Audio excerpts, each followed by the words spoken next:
if you've been around for more than a couple minutes, you know I talk about phone sites a lot. And the reason I do that is everyone knows the power of lead pages, ClickFunnels, and all these other programs, but they don't understand the simplicity of phone sites. It's less expensive, it's easier to use, and it's a phenomenal program. So check it out. I'll have the link in the show notes below. Definitely give phone sites a shot and see how it can help you explode your business. Hello, everybody, and welcome back to the New Hampshire Business Show. My name is Chris Pastrana, and today we're here with Kevin Hallenbeck of Sandler Training. How's it going? Good. Good. So let's get started. Tell me a little bit about yourself, and then let's get into what you do. Well, my name is Kevin Hallenbeck. I've been a New Hampshire resident for a good part of my life at this point, many years. Raised a family of 5 here. Oh, nice. And my company is called Sandler Training. We are a sales training, sales force development organization, and we work with primarily revenue-generating people to help them generate more revenue, more profits for their companies, whether it's sales or asking for business and development like a college or something. Anybody has to ask for money, basically, we work with. Yeah. Cool. So I like sales. I used to be a salesman. I used to sell cars. So you can only imagine. You probably deal with that all the time. So the classic stereotype of the used car salesperson is not a good one. Everyone hates, it's the worst. Like any other sales department is way better than being car sales. Yeah. Well, insurance and timeshares would be right up there, or vacuum cleaners. Yeah, I guess. Any door-to-door sales is probably pretty bad. But there's just this. There's always that you walk onto a car lot and they're just ready to fight you. Yeah. Well, I think it's you say that, Chris, but it doesn't matter what you're selling. I mean, if you sell services, I think people don't trust salespeople is the starting position, and so they're defensive because they've interacted with horrible salespeople their whole life. They still get called all the time by the Google ad click stuff, or you name it. I mean, we still even to this day get in many ways bombarded by undesired solicitations. So people tend to be negative, and then when they choose to go deal with a salesperson at a store or whatever, a lot of times it's a negative experience. So the fact is most people are defensive when they deal with salespeople. Yeah, and I'm glad of course you would understand this, you're a sales trainer. It amazes me. It's like for a position that's so important to companies. But most companies just hire someone like, oh, here you go, no training, no nothing, here, go. If you have a personality, you're a friendly person, you know a bunch of people, you grow up here, you'll be good in sales. Yeah. And it's generally a disaster, Chris. I mean, I think that's... So yes, at one level I do sales training, but let's step back. Let's just pretend whatever you have your massive enterprise here, and you have 10 salespeople, and you say, hey, I got I need to train these people all up and some, and you send them me. Well, here's the first problem that happens, and this happens almost universally. I look at your people and I'm thinking 5 of these people shouldn't even be here. Yeah. Right. So I can train them, but it isn't going to work. Right. I mean, putting somebody in a garage doesn't make them a car. Right. Sending somebody to sales training actually does not make them sell if they're not the right person. Mm-hmm. So you're right. There's a lot to really what a modern salesperson needs to look like, be like. And I'll spend a lot of time with my clients helping them if they're building a sales team. I mean, some people just themselves want to sell better, and we work with those people. But if they're really saying, I need to get people to sell for my company and do this, that's a whole art. And generally, people are not good at selecting people. And then again, when they aren't working out, they say, Kevin, can you fix them? And it's like, actually, the right answer is let's try to do a better job of selection. Yeah. So this is actually very interesting. So we're hitting on a topic that's very big across the sales world, and that's finding good salespeople. Yep. That's hard. Finding good employees is hard. Correct. And then finding someone who's willing to sell is just like, it's awful. Yep. So in any of the sales groups I'm in online, we talk about sales all the time. That's one of the biggest things is how do we go about doing this? So this is a good conversation, like finding good salespeople, how to train them, but finding them is important. Like, do you have any good tips for that, or? Well, so yes. Let me just say that there are not enough good salespeople for the number of positions open. Yeah. So right now, part of the problem is if you're a small business and you want to hire a salesperson, there aren't that much talent out there. You got an NFL, you need a good quarterback. It's a limited pool, and so you can put people in there. But so part of the challenge that you have is you got a couple ways you do it. You can go to the free agent market, meaning that you can go out and spend a bunch of money, pick a number, $150,000 guarantee with upside, and you can, sure, if you've got a bunch of money. So some of the VCs out there, or the people that have a lot of money, they're scaling quickly. Yeah. Some of the tech space, they just throw money, and you can steal talent. So there is talent out there. But unless you're the New York Yankees or the Boston Red Sox, you probably can't compete at that level. So, this show, I think, is targeted towards the mid to small business market. And let's assume that you don't have an open checkbook and you just can't go buy the right talent. Because let's face it, with enough money, you could go find stuff. Yeah. But I think the real reality for myself, for you, for most business owners here in New Hampshire or northern New England, is that there simply isn't a good talent pool. You can get lucky now and again, but how do you find the talent is your question. So first of all, I would step back and say that there's a lot of reasons why salespeople fail, and one of the reasons is we don't find the right talent. But I would just say, before you hire, have you really defined the type of selling you need them to do? Do you know what that looks like? So here's what I mean. If you came to me and said, Kevin, let's do, I'm a dog expert. You say, I want to get a dog.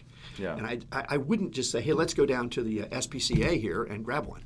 Yeah. Right? That wouldn't be the best outcome. I mean, it might work out beautifully, right? We could get lucky. But I would probably say, well, do you have a family? Do you have a big yard? Are you home a lot? Do you want a lap dog or a guard dog? Do you mind barking?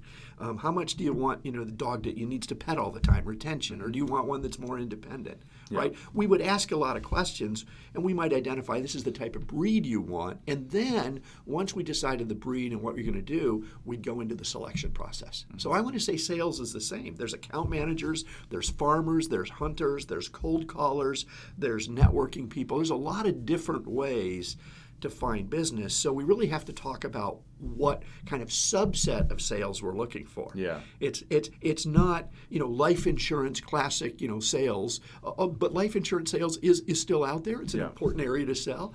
So if you need a financial services rep that's going to sell life insurance to small business people and homeowners, that's very different than if you're selling, computer IT solutions to small businesses, or if you're selling enterprise solutions into Fortune 100 companies. Yeah. Those are very different types of breeds within the sales world. Yeah. So I step back only because we're going to talk about hiring the right salesperson, but that's a different animal depending on what you're getting, right? Yeah. So our selection process is important. And I find a lot of times what happens is I know somebody, or I hear so-and-so could sell, or they just got let go from some company, or they're moving to the area. Let's snap them up and put them in sales. Yeah. Well, that would be like going to the SPCA and grabbing a dog and throwing it in your house. It might work, but more often than not, probably won't be happy. Yeah. And the difference is, well, you can fire a salesperson a little easier than you probably get rid of the dog. But let's not go there. So I think there's that. Do we have a plan? Do we know what the metrics are? What are we going to measure? So the thing is, sales, there's a pipeline, right? Yeah. So if, let's just say we go to, we're going to sell cell phones. I see a cell phone here, right? So we're going to sell cell phones to companies.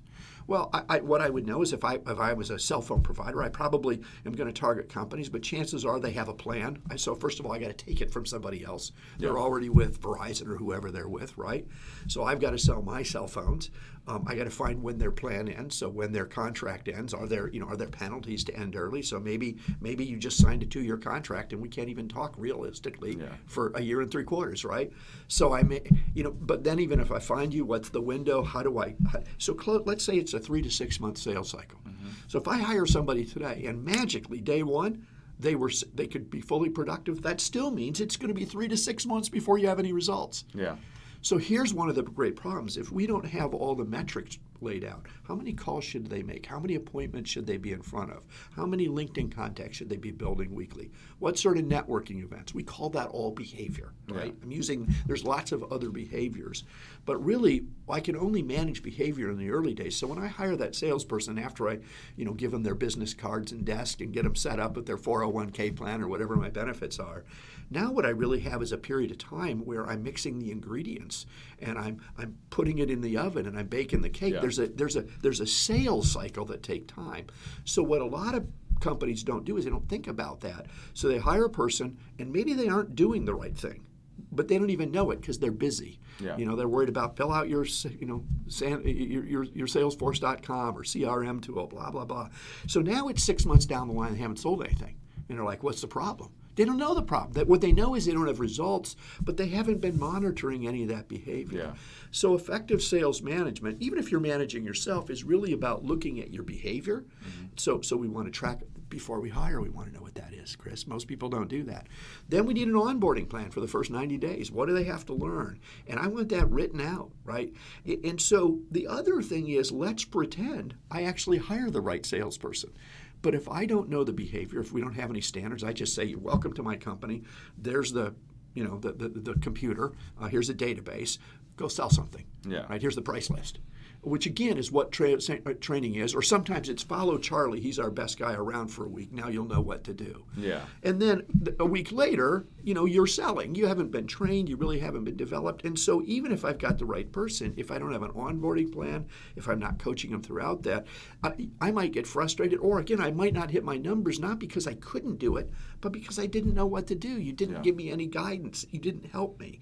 And so there's an awful lot to I would say, on the company side before we even think about hiring. So we spend a lot of time in my business working with people to kind of lay all that before we hire. It's like, slow down. Usually what happens, somebody calls me up and says, Kevin, I got this guy who's going to think he's going to be great. Can you take a look at him or her? And it's like, okay, I can, and I can certainly do that. But I believe a successful outcome is a partnership between a company and the right person. Yeah. So once we lay that out, Chris, then we have to say, what's the right person? And now we start going through the process of interviewing, selection. I would say sourcing candidates is difficult. Certainly social media is one of the best ways to do it. I think you can just work your network. I have a ton of contacts on LinkedIn. If we aren't connected, I think we are, but we should be connected. I help my clients. If somebody's hiring, I'll say, hey, Chris Pastana's looking for an opportunity, and so I'll use my network. I think that can really work, especially for those of us that are based here in New Hampshire, and we're connected to each other, and we do a lot of business locally. I mean, just between you and I, if we looked at, let's just say, second levels of connections in our respective networks, it's enormous. We probably know a decent percentage of people, the entire region, just through our influence. So I think social media is big. Then you can pay, obviously, to run ads. And you can use recruiters. There's good recruiters out there, that I recommend, and so I think it's a legitimate way to go. So that's the sourcing side, right? So now I've got candidates, whether you pay to advertise or pay a recruiter, but now the question becomes, how do I decide? So let's assume I've got 5 candidates. How do I pick the best one, or any of them? Now we start looking at a tight interview process. How am I interviewing? I believe in online evaluations. I'm looking at kind of core things. So stuff I'm looking for is, do they have desire? Are they really hungry? There's a lot of people that aren't hungry enough. Sales is still about being hungry and competitive, and you got to want it. You just have to have a certain amount of oomph and desire to do it. And without that, maybe call it drive or ambition, we're screwed. And there's a lot of lovely people that have great relationships that just don't have the ambition and drive that you need to be successful in sales. Then there's commitment.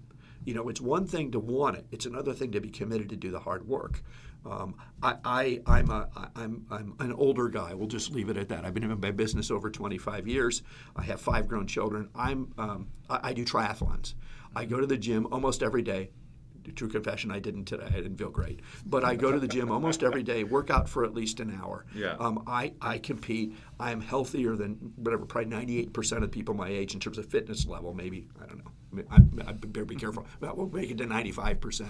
But the point is I see a lot of people that desire to be fit, desire to be energetic as they age, but they don't make the commitment to do the right things, to change the diet, to do the behavior, to show up and do the hard work. I think that's true in selling. I think it's true in business.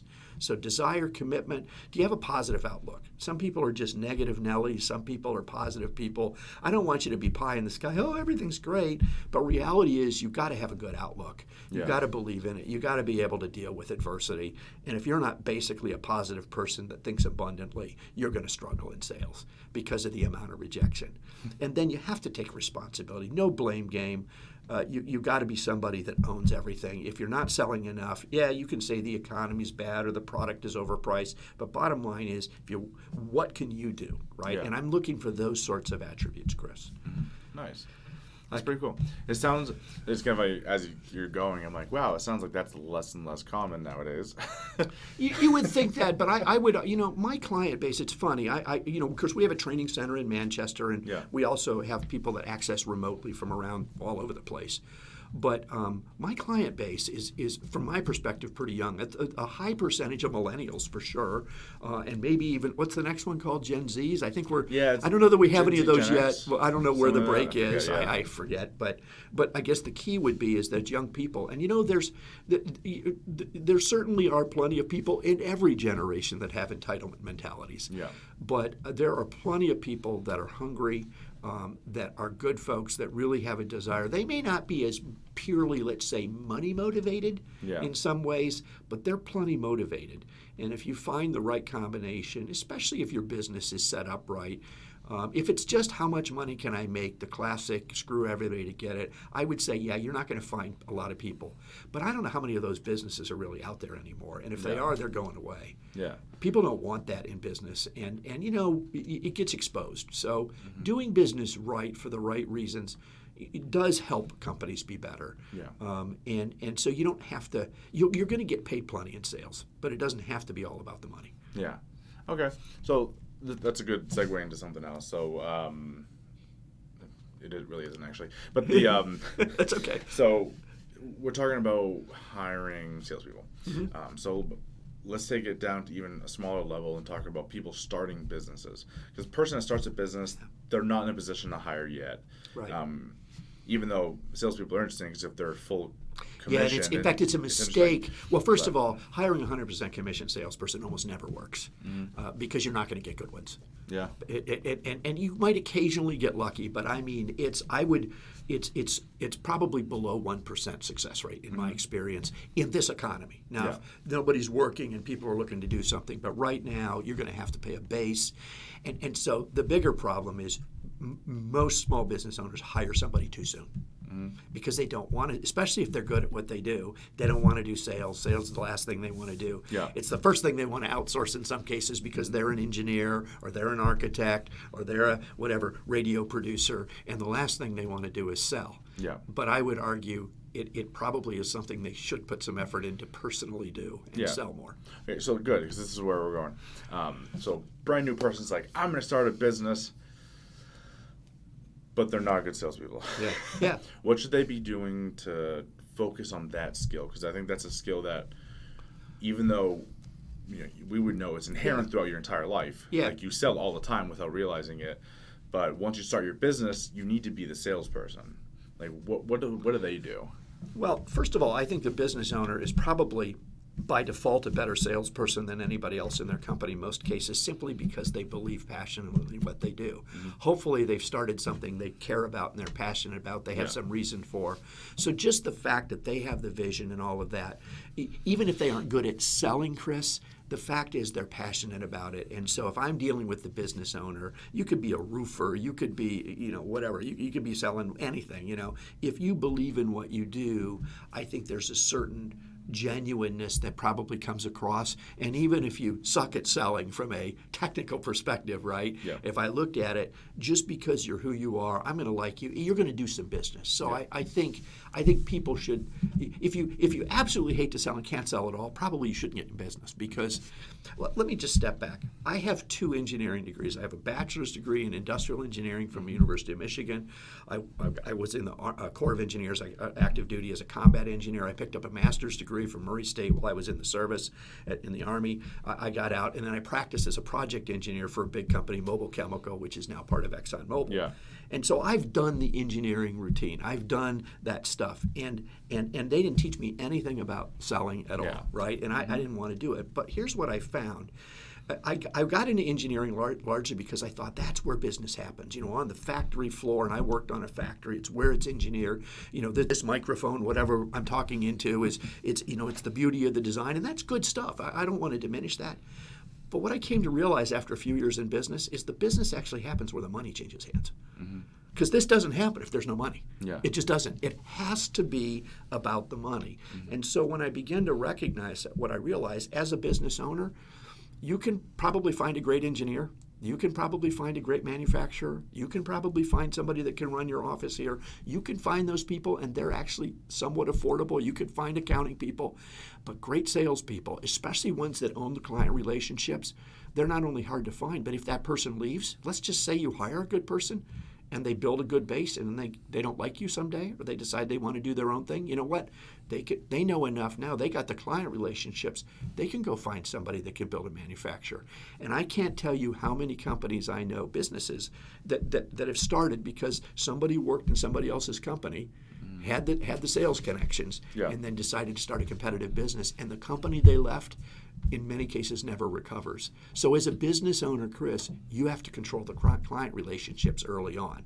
Now, as you begin to grow and scale, of course, that's not possible. Yeah. So let me answer your question. I'm talking a lot here. It's radio. It's okay.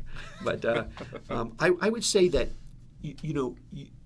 as a small business person, early on, just as you invest in other tools that you buy a computer, you buy whatever software you need, you buy whatever equipment you need, I would argue that investing in yourself and learning has got to be an important investment too. It's equally important. And I think to learn, if you have a gap in any area, to make those investments, investing in yourself is just a good thing to do.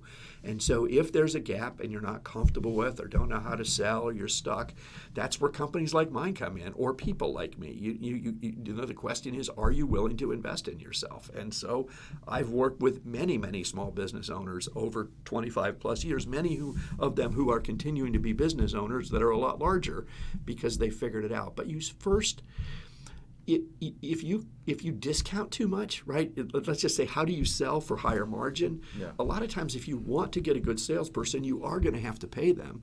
So the problem is, but it's a chicken or the egg. But if I don't have the revenue, how do I hire the salesperson? So I try to, and then I make all the wrong hires, which cost me money and delays me. Yeah. The better answer is, Chris, and I'm just pretending you were a business owner trying to grow in that way. I'd say, well, what if you got better? What if you actually sold more of the work you want to get? What if you found some bigger companies that paid you? Would you have more money? And if you then had that money and you knew how to do it, then you could afford to pay somebody. Yeah. You would actually know what you're doing. You would have your process defined. And so I think really, unless you're like, you just can't even think of sales, in which case find a business partner that does. But unless you're that one person once in a while that just isn't ever going to have to sell or can't do it, or you've invented this thing that's so unique that it's going to sell itself, you better invest in yourself and learn how to do it. And so we spend a lot of time with a lot of small business owners who fight, get to a level and finally say, until I get good at finding business, I can cut my expenses to some point, but the real problem is revenue. Yeah. Until I get more revenue and the right margin revenue, right? Yeah. If I discount enough, I can sell it, but then it's just volume. Oh, if you discount it too much, then how do you pay your salesperson? Well, you don't, and so now you're busier, you've got more business, but you're not making money. Yeah. And so if you're going to build a lasting business, you're going to actually need to pay people, which means you can't be the cheapest. Yeah. I mean, I'll use an example. I work with a number of the top remodelers here, remodeling companies in the state, builders, remodelers, kitchen, baths. I've worked with many, many, many, many companies right here in Londonderry, all around the region. And I'm not going to name names, but I could. But what I would say is that many of them, their challenge is you can win business if I'm going to remodel your kitchen. If I discount it enough, if somebody's charging me $75,000 to do it, and I'll on paper do the same job for $45,000, which you going to pick? So here's the problem: when you pick the $45,000 instead of $75,000, even if on paper or on CAD design it looks the same, you think you're going to get the same thing? No. And even if I could deliver the same thing, probably it's me personally swinging the hammer, and so I have a job, right? Yeah. And I've cut my costs. I'm winning business, but I'm the guy nailing the nails. And by the way, when I finish that job, guess what? I got to go find the next one. And I live this. So I think a lot of business owners really, they don't have a business. They own their job, or maybe their job owns them. And so really, at some point, a lot of these remodelers in particular, and I think of many, many different business owners that would fall in this category, say, you know what? I'm tired of that, right? And I need to grow. I can't afford to hire, a great salesperson, and maybe they've even tried it a few times and haven't worked. That's many. If they've tried it 3 times now and they know it doesn't work, okay, then they come to me and they say, I got to get better. So, but until they're willing to personally invest time, money, and energy, it's not going to change. Yeah. And so at some point, I just wait for people to say, I've done this enough. Maybe I need to have a conversation. But if they're not ready, they're not ready. It's okay. But it is the key to business is sales. I would argue more. I'm not diminishing the engineering or the manufacturing, but if you don't have revenue, you don't have anything. Yeah, absolutely. And I think that's a big and good lesson for entrepreneurs, because I see it all the time where I'm like, hey, how are you selling? And they're like, oh, I'm not a salesperson. That's the first thing they're like, I'm not a salesperson. And they get all offended about it. And then I'm like, well, your sales are down too. So, I have a business owner. I'm just about to start right after the first of the year. So she's going to, she's somebody I've known in the past. She's had unsuccess hiring salesperson over the years. We sat down just a week or two ago, and she basically said, I think the problem is me. Okay, yay, we finally got it, right? Because she's right, right? It really is owning the problem and saying, you know what, I need to build out a sales team too, because she's going to have to, she's getting old enough, like a lot of us, that she's going to have to think about exiting her business in the next 10, 15 years. And so she knows she needs to build a sales team. She's handling the sales right now because, again, she's fired all the salespeople over the years. Her business is nice and profitable. That's the good news. The bad news is she's handling all the sales. So now everything's on her.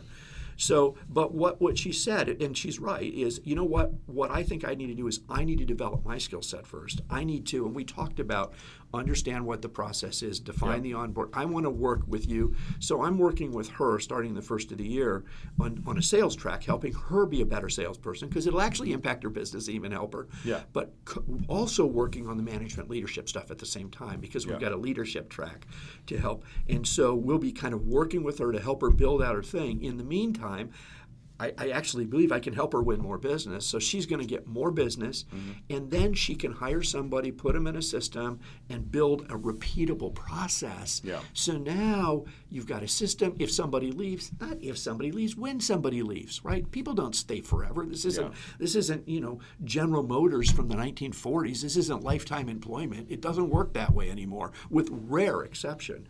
So I need systems as a business owner where I can bring people in, have them contribute quickly, be successful, and hopefully stick around a long time. But if they don't, I can hire somebody else, put him in, rinse and repeat. And now I have a repeatable process that's scalable. I can have multiple people. That's what we're going to help her build over the next year or two. Yeah. But it takes time, and it takes her saying, hey, I need to be the first one. Yeah. It's a good lesson. I think it's one people need to know. I'm talking to your audience. Yeah. But yeah, so that's pretty good. So we're getting right about to the 30-minute mark. Okay. People who want to learn more about you, more from you, how do they get a hold of you? Well, certainly you can go to our website, which is bestsalespeople.com or bestsalespeople.sandler.com. So the brand we advertise is Sandler Training. That's what you'll see. We're a large international organization. I own the Northern New England, New Hampshire office here based out of Manchester, but we work all around the world, but really all around the region. Mm-hmm. So hit our website. You can email me at kevinh@sandler.com or kevinh@bestsalespeople.com. Either works. Or you give us a call. 603-232-1520 is our office number. We do have a team. You can ask to talk to me, but we have others. And I would just say, Chris, one of the things, if you go to our website, we call it Crash a Class. We're running programs almost every week. Tuesday morning foundations, Wednesday morning mastery. There's a leadership program that runs on Thursdays, sometimes during the month. And we have a Crash a Class program. So I tell people, look, if you want, come join us. Come to a free session. We've got one next Thursday morning. Join us. Just sign up, come, and no cost, no pressure. Check it out. That's one way to do it. Or give us a call. I'd be happy to sit down with you, answer questions, email me, whatever works. Well, awesome. Well, thank you so much for joining me. It's been great. Well, thanks, Chris, for having me. I hope it helps your colleagues out there and the people that listen to your show. Thanks for inviting me. Absolutely. Thank you all for watching. Like I said, if you need help with your sales, which everybody does, they don't realize that, definitely reach out and make some money. So I'll see you all next time. Want more New Hampshire Business Show? Find us at iTunes, Stitcher, iHeartRadio, and www.nhbusinessshow.com.